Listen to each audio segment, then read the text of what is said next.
Have you ever seen a good man who works 9 to 5, goes to job, tries his level best to provide for his family, who does everything that would satisfy the desires and need of his wife. Yet his wife cheats on him. Do you wonder why? The answer is genes. Yes, genes.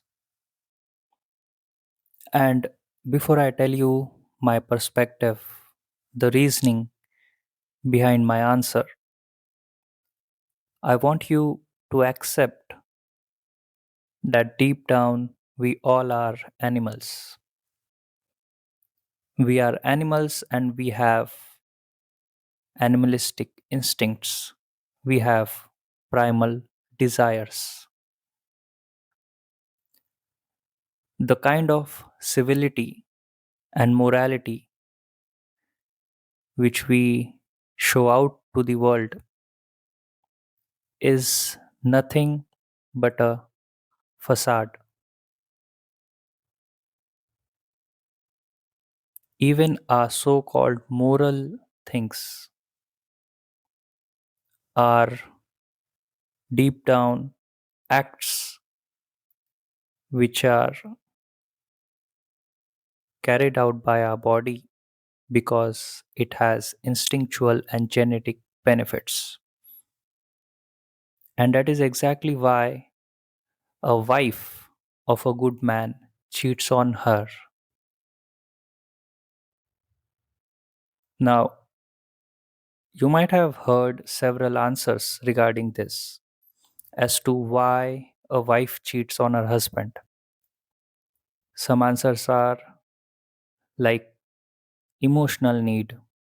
Maybe her husband didn't care for her. Maybe he didn't give her enough time, respect, or he didn't treat her well. Sometimes we have reasons like some women cheat for finances, like the other man used to provide her money, used to give her financial benefits, or maybe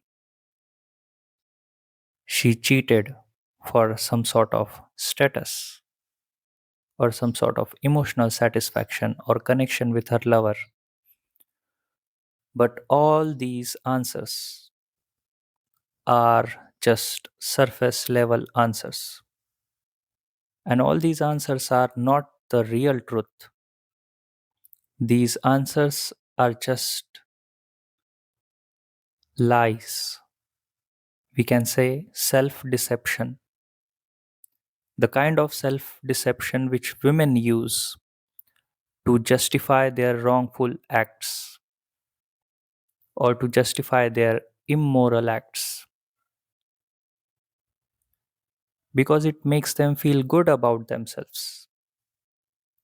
When a woman gives a reason that her husband was not giving her emotional support or was not providing for her or was not caring her or was not respecting her, then emotionally she feels justified for cheating. But that is not the real truth. That is not biological, scientific truth. That is not an objective truth. The objective truth is genes. Women cheat for genes. You just think logically that if there is a nice guy, a nice husband who has everything, he gives her love, he gives her care, he gives her everything that he has. Of course, everyone is not perfect, but he tries his best and gives her everything that he has. and tries to satisfy her, but still she cheats on him, then what could be the answer? The answer is genes. All right, I will tell you the reason or the logic behind this. You see, when we humans, be it a man or a woman, when we feel attracted to someone, then that attraction is a sort of biological cue, a biological message which our body gives us that if we have sex with that opposite person to whom we are attracted, then it could lead to procreation of healthy and fitter babies. Because sex is nothing but a medium to reproduce. Sex is an act that leads to procreation, and that is exactly why nature has made it pleasurable for us. Now, the body does not know whether you are on precaution or protection.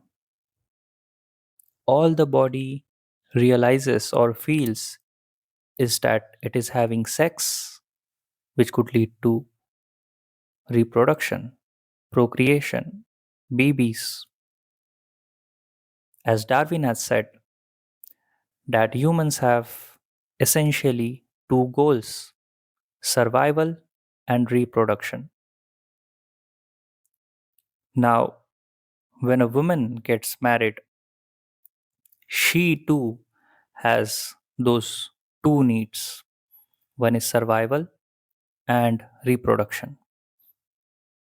And just like man, women too also are selfish.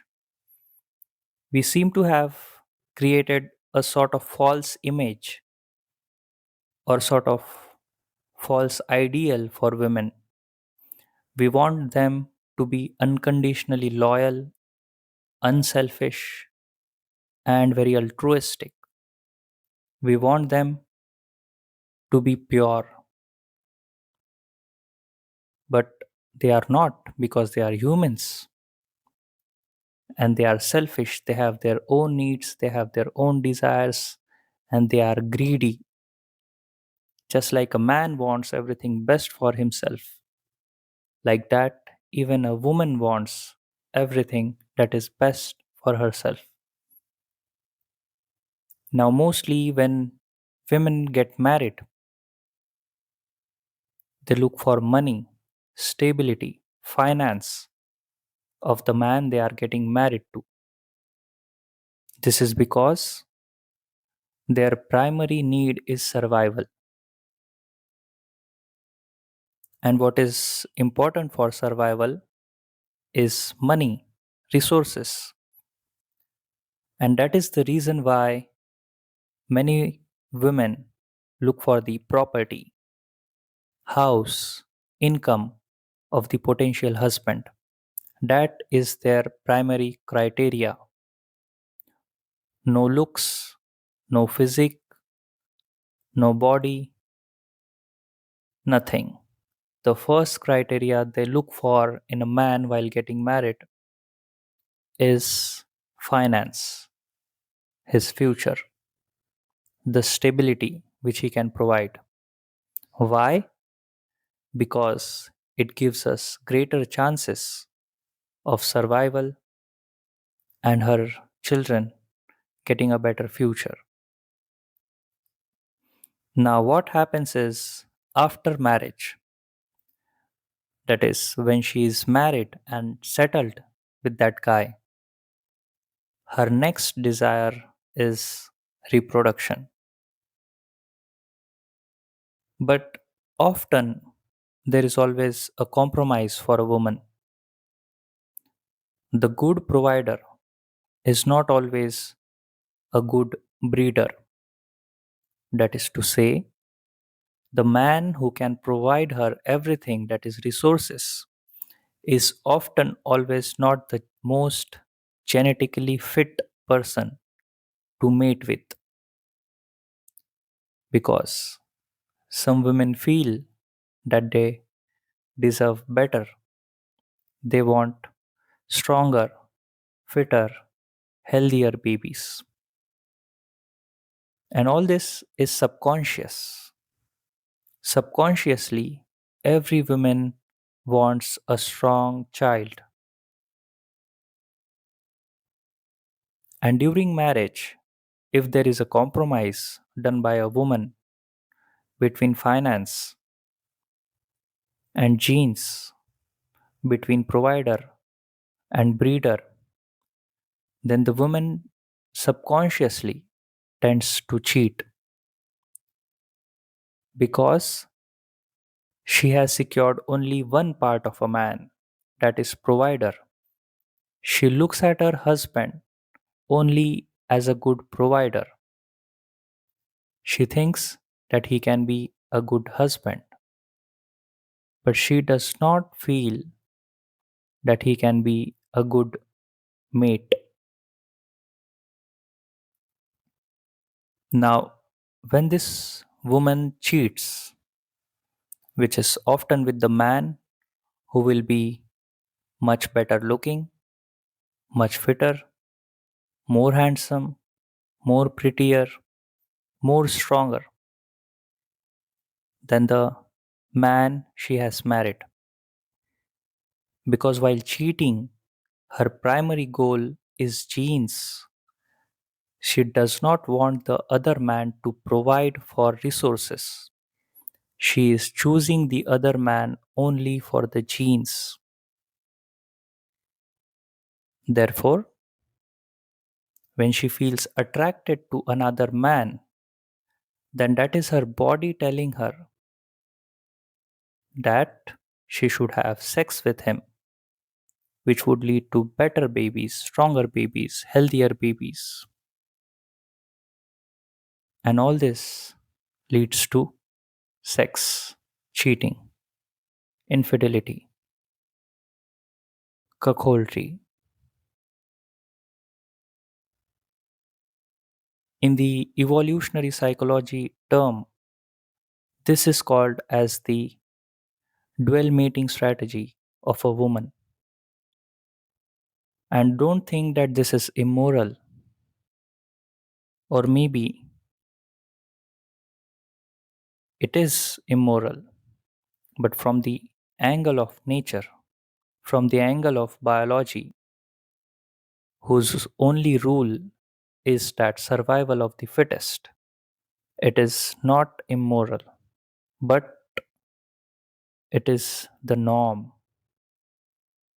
Biologically speaking, our female ancestors and even us are the products of such kind of dual mating strategy. Somewhere in the millions of years ago, somewhere in the past, even our ancestors, our mothers, our great grandmothers, or so many women in the past have executed that kind of dual mating strategy. They took resources from one man and took genes from the another man. This meant that the provider was made to raise someone else's child. And that is how we all are born. That is how we all have survived. In the nature and even in the real world, there is always a compromise. There are very few rare men who are also genetically superior as well as financially better. Only 5% of men are such who can protect, provide, and give genes that would be superior to a woman. And the world of women is always relative. Whatever her ideas are, whatever her desires are, all are relative. That is, if she has a husband who is a good provider, then the other man which she will compare will always have to be better or genetically superior than her husband. That other man doesn't have to be the world's most handsome man or the world's most strongest man. He just have to be better than her husband. That is the only criteria. And when women cheat, when they have sex with that other man, it is their inherent desire that is acting through that act of cheating, that biological urge, that primal act that her body is craving for someone else's seed. And that is the reason why there are paternity frauds in the modern world. Because a woman can only birth a few children throughout her lifetime. So she has very few chances. She, by nature, has to focus on quality more than quantity. Therefore, women cheat with men who are superior, fitter, stronger than their husband. And in their mind, they don't feel it as wrong. They justify it by giving surface level answers. Like the husband didn't care, the husband didn't provide, and all sorts of emotional reasons. And in most cases, even the women don't know the answer as to why they are doing such things. Sometimes they will say, I just have a gut feeling. I just felt like doing it. I couldn't control myself. All these answers point out only to one thing, that her body made her do that. Now, by saying all this, I am not saying that women are good, or so to say, women should be understood or not blamed for such acts.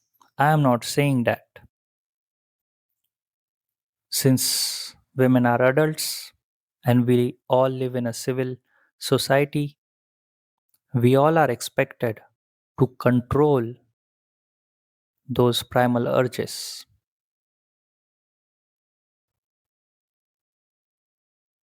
But at the same time, we should also accept the reality, the biology, because all biology is against morality.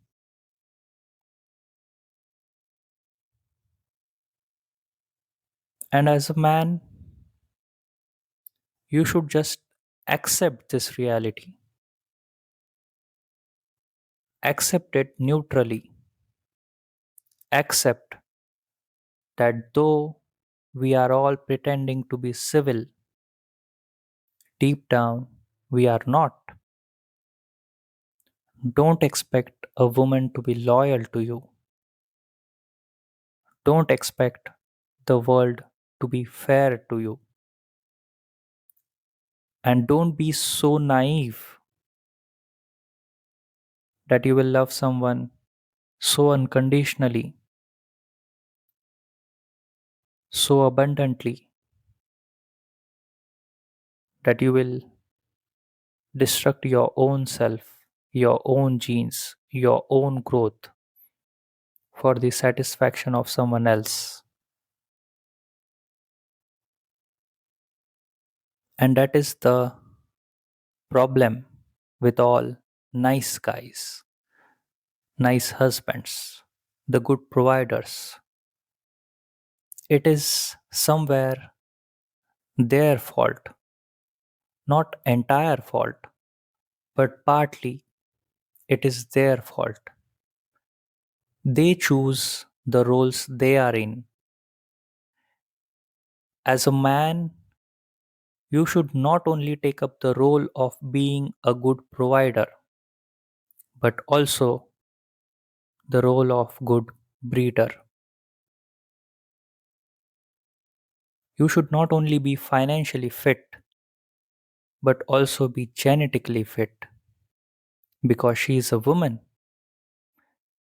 she should innately feel the urge of having children with you. Otherwise, you will lose everything. You might have seen in the mainstream media, everyone tells you that money gets you girls. Earn money, be rich, invest in stocks, get a car, get a bungalow. No, all these are partly wrong answers because those answers lead you to playing the role of a good provider. And all I am trying to say is don't just focus on being a good provider. You have to play both the roles simultaneously. Try to be the top 5% man or the top 10% man. A man who has his finances under his control, a man who has a good physique, a man who looks healthy, fit, strong, and a man who has a contingency plan of everything. Yes, I know it is difficult. I know it is like setting an unhealthy bar for men because in the modern world, having all those things is difficult. But that doesn't mean you should stop trying. Try to have the 360-degree personality that is, good health, good finances, good intellect, good emotional maturity, good spiritual growth. Try to be fit in all the angles, in all the aspects, in all the dimensions of your life. Of course, there will always be a man who would be better than you, but always try to be the best possible man your woman can have. Be her best possible option, or so to say, be her only option. By doing all this, it will not only lead to development in your life, but also you will attract more women. You will also attract more people around you. Because who doesn't like a strong man, a fit man, an intelligent man, a rich man? Don't just aim for perfection in just one aspect.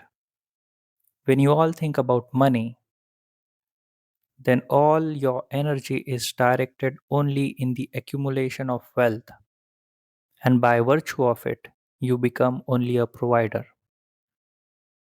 And in that quest, you might lead to loss of health, your body, your eyesight, your weight might increase, you might get diseases, you might get into addiction, it would lead to sedentary lifestyle. All these are negative byproducts of chasing wealth. It could get you into stress, depression, and that is not the role you should get into.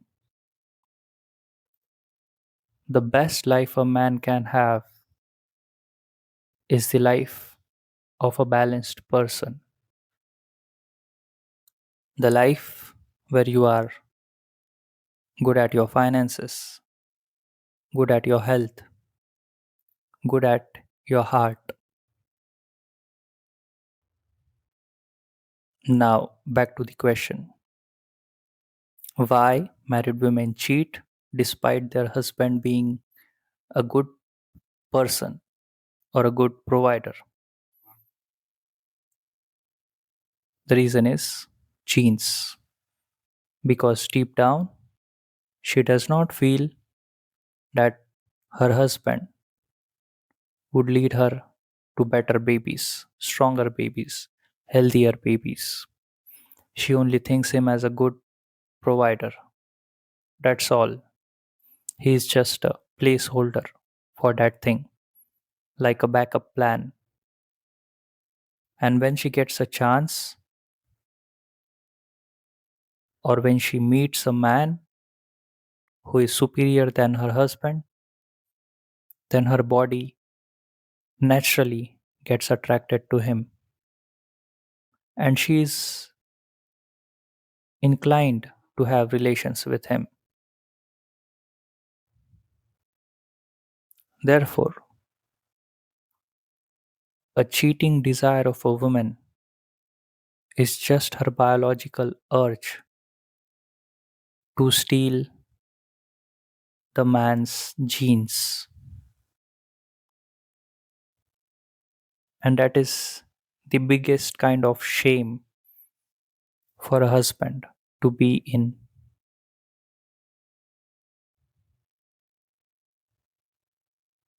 So I hope you understood all and got the point. Now on, don't just focus on wealth, don't just focus on money. Focus on your health, on your body, on your intellect.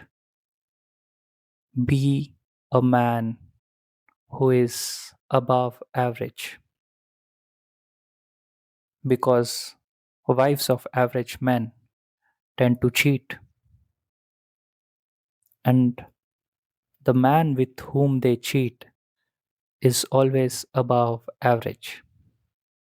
So, your goal is to be the man who is above average. Be a superior man, a stronger man.